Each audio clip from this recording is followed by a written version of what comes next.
জয় জয় শ্রীমদ ভাগবত গীতা প্রেমানন্দে হরি হরি হরি বল হরি বল হরি বল একবার নিতাই গৌর হরি বল। হরে কৃষ্ণ।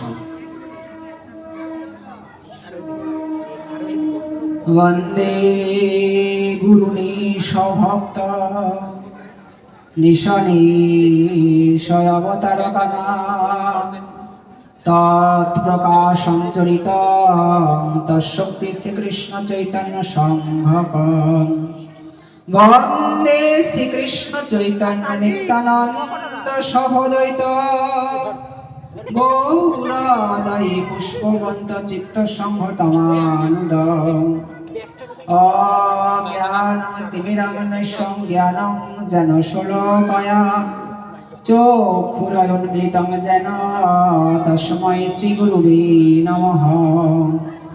গুরু ব্রহ্মা গুরু বিষ্ণু গুরুদেব মহেশ্বর গুরুরেব পরম ব্রহ্ম তস্मै শ্রীগুরুবে নমঃ। হে কৃষ্ণ করুণা সিন্ধু দীনবন্ধু জগৎপথে গোপেশ্বর গোপিকা কান্ত রাধা কান্ত নমস্তুতে। বিষভানুসুত রাধা আমার রাধা বৃন্দাবন বিলাসিনী জীবনে মরণে রাধা রাধিকায় নমস্তুতে। অনর্পিত চরিণ চিরাত করুণায় অবতীর্ণ কল সমর্পয়ে উন্নত উজ্জ্বল রসা ভক্তি শ্রীয় হরিপুরট সুন্দর দ্রুতি কদম্ব সন্দীপিত সদারি হৃদয়ে স্কন্দনে স্ফুরত শ্রী শচীনন্দন জয় রূপ সনাতন ভট্ট রঘুনাথ শ্রীজীব গোপাল ভট্ট দাস রঘুনাথ। এই ছয় গোসাই করি আমি চরণাবন্ধন যাহা হইতে বিঘ্ন নাশ অবশ্য পূরণ। এই ছয় গোসাই প্রভু ভজে করেন বাস রাধা কৃষ্ণের নিত্য লীলা করিলেন প্রকাশ। এই ছয় গোসাই প্রভু আজ আমায় করো দয়া তোমার চরণে শরণ নিলেম দাও পদ ছায়া। নারায়ণ নমস্কৃত নরং চৈব নরোত্তম দেবীং সরস্বতী চৈব তথা জয় মুদিরায়। দন্তে তৃণ ধরি আমি করি নিবেদন এ অধমে অপরাধ বৈষ্ণব গোসাই করিবেন মার্জন। এই জন্মে যাহা চাই তাহা মোরে দিও অন্তিম কালে কৃষ্ণ নামটি এই বদনে কহায়। বাঞ্ছা কল্প তরু ভস্র কৃপা সিন্ধু এবচ প্রতিতানং পাবনৈভ্য বৈষ্ণভ্যো নমো নমঃ। পিতা স্বর্গ পিতা ধর্ম পিতা হি পরমন্তপ পিতরে প্রীতিমা পণ্যে প্রিয়ন্তে সর্বদেবতা ভূমে গড়ি অসী মাতা স্বর্গদুচ্চতর পিতা জননী জন্মভূমি স্বর্গাদপি গড়ি অসী।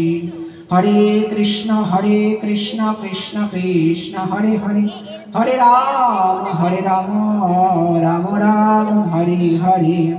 হরে কৃষ্ণ কৃষ্ণ কৃষ্ণ হরে হরে হরে রাম রাম রাম হরে হরে। হরে কৃষ্ণ কৃষ্ণ কৃষ্ণ হরে হরে হরে রাম রাম রাম হরে হরে।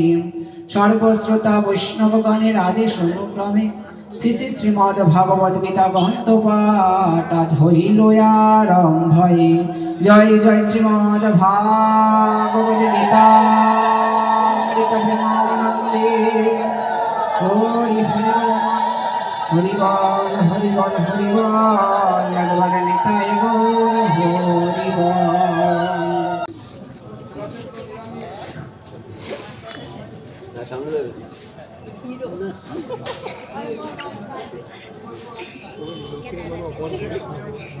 উপস্থিত সকল সাধুগুরু বৈষ্ণব, অনুপস্থিত এর মাইকের আওয়াজ যত দূর দূরান্তর পর্যন্ত যাচ্ছে। পূর্ব দিক নবপল্লী পাড়া থেকে বেলতলা, পশ্চিম দিক আড়া থেকে রশিপুর পর্যন্ত, উত্তর দিক পাষাণতলা থেকে দিঘির পাড় পর্যন্ত এবং দক্ষিণ দিক কলোনি পাড়া থেকে বিশ্বাস পাড়া পর্যন্ত যত দূর দূরান্তর পর্যন্ত মাইকের আওয়াজ যাচ্ছে, সকল কৃষ্ণ ভক্ত, সকল হরি ভক্তের শ্রীপাদ পদ্মে জানায় অধমের ভক্তিপূর্ণ প্রণাম, নমস্কার, দণ্ডবত।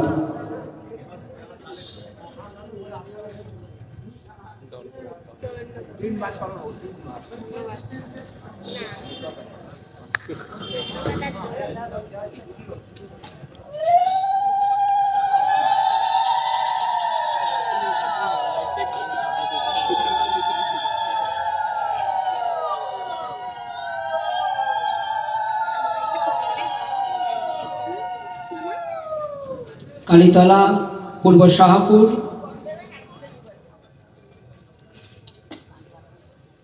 দুইবার দেবে। হরে কৃষ্ণ। কালীতলায় এই পঞ্চম বর্ষের মধ্যে শুরু হয়েছে। কালীতলায় আগে অনেকখানি কীর্তন হতো না, আগে অল্পখানে কীর্তন হতো। এখন বর্তমানে নাম সংকীর্তন, আমাদের সনাতনী ধর্ম অবলম্বী যারা, নাম সংকীর্তনকে অনেকটা আশ্রয় করেছে তারা। তো সেই কারণে নাম সংকীর্তন হয় যেখানে, সেখানে তো মধুর বৃন্দাবন ধাম হয়। তো কালীতলার সংলগ্ন যে বৈষ্ণব আছেন, যারা আছেন, তারা অনেকটাই ভাগ্যবান, যার ফলে আজ 5 বছর ধরে এখানে খুব সুন্দরভাবে কৃষ্ণ গুণগান, হরি গুণগান হয়।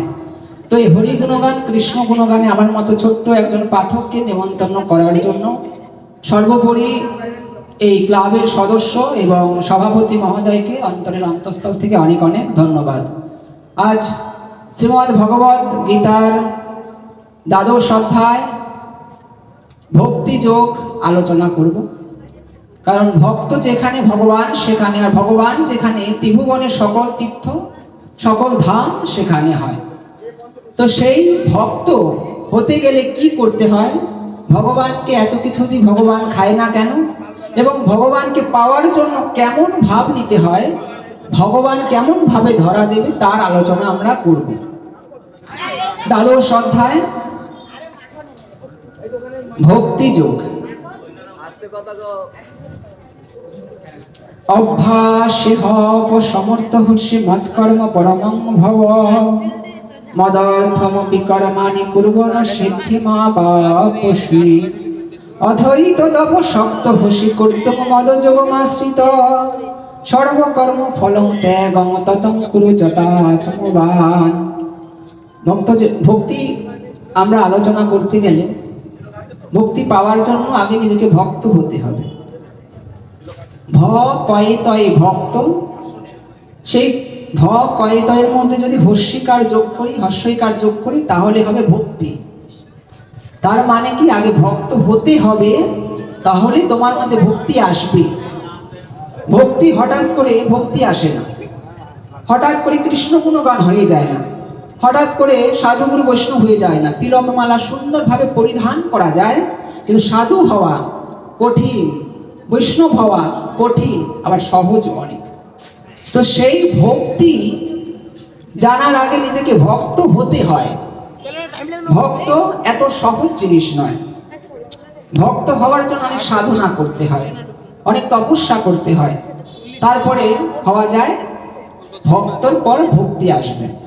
সেই ভক্ত হওয়ার জন্য কি করতে হয়, মন প্রাণ জীবন যৌবন সমস্ত কিছু ভগবানের কাছে উৎসর্গ করতে হয়। তো ভগবান গীতায় কি বলছেন, ভগবান বলছেন, শোনো অর্জুন, তুমি আমাদের মন স্থির করিয়া রাখো, বুদ্ধি আমাতেই নিবিষ্ট করো, তাহার ফলে তুমি এই দেহের শেষে, অর্থাৎ পারত্য কর্মের ভোগ শেষ হওয়ার পরে তুমি আমাকেই পাইবে, আর তাহাতে কোনো সন্দেহই নাই। কিন্তু অর্জুন ঠাকুর আজ কুরুক্ষেত্রের মাঠে কিছুতেই মন স্থির করতে পারছে না। তো মন স্থির করার জন্য মনকে একলক্ষে আনতে হয়। লক্ষ্য যখন ভ্রষ্ট হবে, আমরা বলি উনি হলো এই গুরু পরিবারের, উনি হলো এই গুরু পরিবারের, ইনি এই গুরু পরিবারের, যে যেই পরিবারের হতেই পারে। এই কালীতলা আসার জন্য আমি বাগানের মাঝখান দিয়ে এসেছি। কেউ বেলতলা দিয়ে কালীতলায় আসে, কেউ আড়া দিয়ে কালীতলায় আসে। আমাদের উদ্দেশ্য কালীতলায় আসা, যেই রাস্তা দিয়ে আসি না কেন। ঠিক তেমনি আমাদের পথ আলাদা আলাদা হতে পারে, কিন্তু লক্ষ্য এবং উদ্দেশ্য যেন এক হয়, তাকে জানার, তাকে পাবার।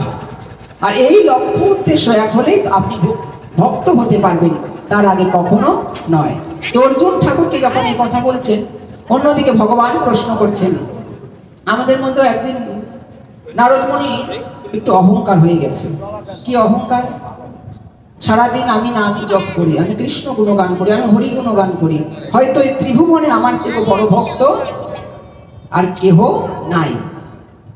সে বড় ভক্ত আর কেহ নাই। তো এই যে বড় ভক্ত যদি আমি হই, তাহলে ভগবানের মুখ থেকে, আর স্বয়ং ভগবানের মুখ থেকে বলা করাবো। তো ভগবানের কাছে গিয়ে বলছেন, ভগবান, অনেক দিন থেকে একটা প্রশ্ন আমার মনে ঘুরপাক খাচ্ছে, প্রশ্নটা তোমাকে করবো ভাবছি, কিন্তু করতে পারছি না। আরে নারদ, লজ্জা কি আছে, করো না। কি প্রশ্ন?